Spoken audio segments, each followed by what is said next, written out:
This morning, we're excited to unite a cohort of leaders revolutionizing leadership across borders and party lines.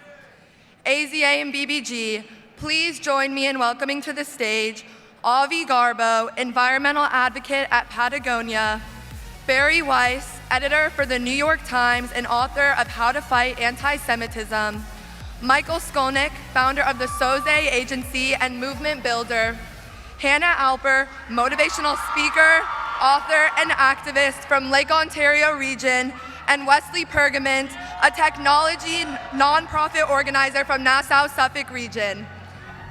Facilitating our panel conversation this morning will be Sarah Tuttle-Singer, the new media editor at the Times of Israel. Sarah, please take it away.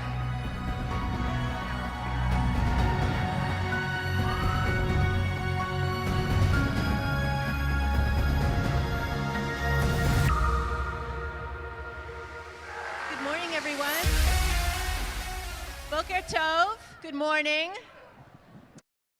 My name's Sarah. I like chocolate chip cookies. I like tacos. I like talking to strangers. Now let me ask you something. How many of you have ever used one of those ride-sharing applications like Lyft or Uber? Okay, excellent. So I love them. We don't have them in Israel. We have this monopoly on taxi drivers where I live, so I don't get to take Uber and Lyft in Israel, but whenever I'm here, I love it. I mean, it defies logic, right? It's like our parents tell us, don't take rides from strangers, don't talk to strangers, and here we are, getting into a car with a total stranger. But it's a wonderful thing because the framework is okay. And let's be real, we live in a time when many governments around the world are building walls and shutting doors, when we'll stay up all night on Reddit arguing because someone is wrong on the internet, when there's this divisiveness and this anger and this stridency, and here we are getting into a car with a total stranger, sharing space and listening to another perspective.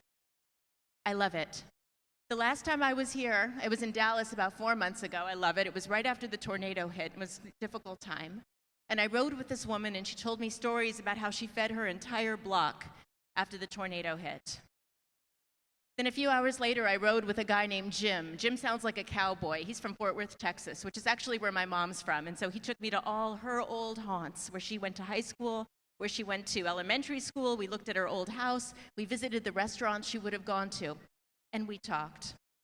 When I'm in LA, I take Lyft and Uber as well, and I've met Syrian refugees. And I've met a woman who crawled through the sewers out of Mexico just to have a better life for her and for her daughter, and she's studying to be a graphic designer. I've sat with people who are Republicans. I've sat with people who are Democrats. I've talked to people who don't care who the government is as long as it's a responsible adult. It's not always easy. In fact, sometimes it's really challenging. It's difficult to know when to sit and shut up and listen with radical empathy.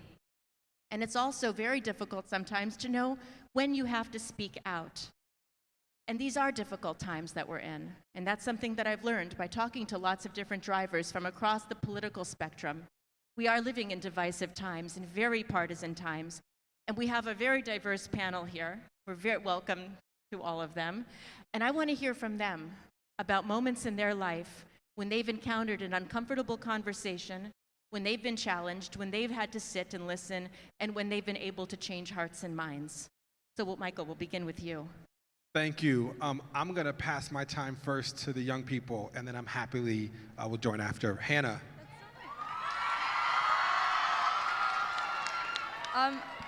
So I'll also say that, thank you so much for being here. It's so inspiring and so amazing to, just be sitting here alongside you all because you're so inspiring. I really believe that conversations create change, and I really believe that the key to ignorance is understanding, and I'm just a huge believer in that. And there have been so many times in my journey as an activist, change maker, whatever you want to call it, that I have a different view that's not like somebody else's, whether it's political or social or just something on any issue. And there was even a time when I was 13, I wrote a blog post about the 2016 election, because even though I was living in Canada, I was still keeping up with all of it, and I would have been 12 or 13. And I wrote a post, and it was called "I'm Still With Her," and it was the first controversial thing that I ever did. And I remember that it was posted everywhere, and I got 300 or 400 comments, and probably about 380 of them were like bad, because I think that we live in the world of social media in a time where we have the power to reach our message out to anybody in the world, and we have the choice to make that message really positive or really negative. So I was getting comments saying, "You're young, like why do you care? You shouldn't be making a difference," all that kind of stuff. But with that, I kind of just had a conversation with them, and I ignored the comments, but I just kept doing what I was doing and kept showing that positivity always overcomes negativity, and that change always overcomes negativity, and that the key to ignorance is always understanding. And there have been countless times where I've had to have conversations with people who may not agree on the same things that we do, but you have to listen, you have to remain calm, because especially in a world right now where things can be so divided, even in the US and in Canada, I think that you have to look on every single perspective and really remember that we all want change. Yeah.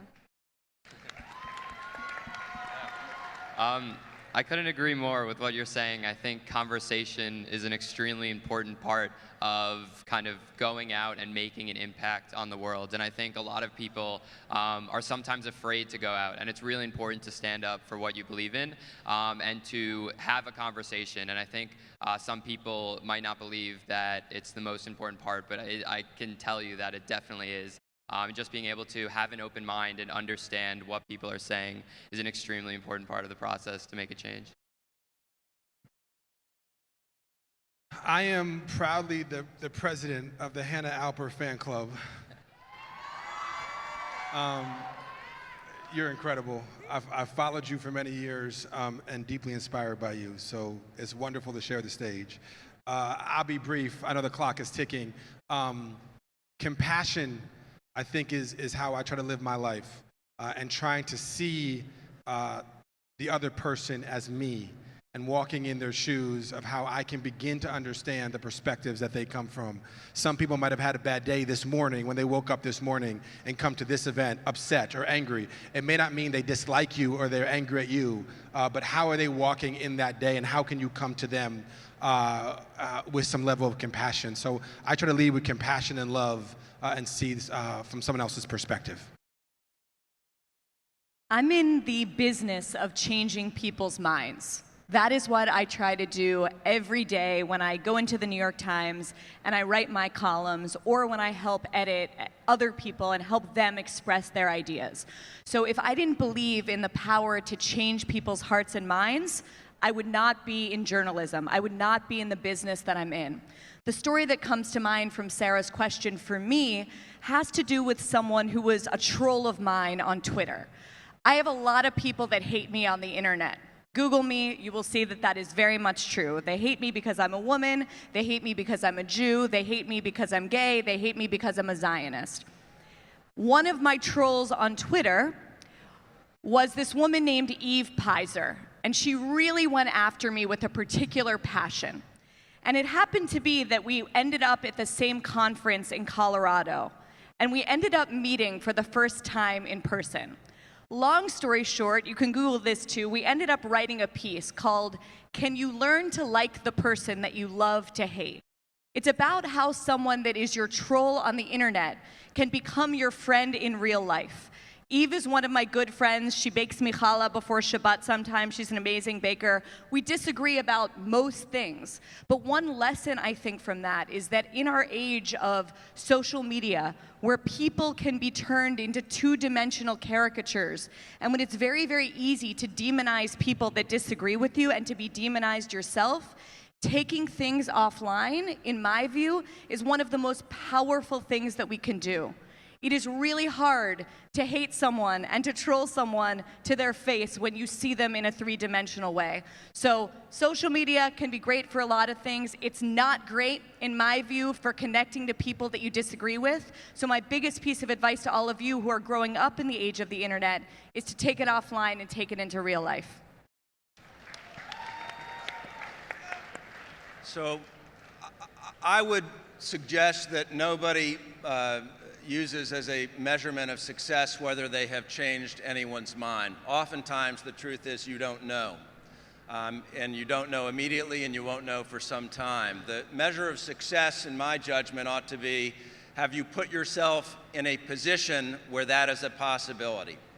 That is what gets you in the door. That's what gets you to the table. That's what gets you to the conversation that you need to have. When it comes to environmental issues in particular, I think the key has always been to personalize it. You need to personalize the problem, but you also need to personalize the solution. People need to understand that they have the ability to make change. When it comes to clean air and clean water, what could be more personal than that? And everybody, no matter how old or how young or what the kind of demographics are, has an opportunity in a small or a large space to make a change. So again, my advice, and I go out, I remember speaking to a large oil and gas and coal group in West Virginia on the issue of climate change.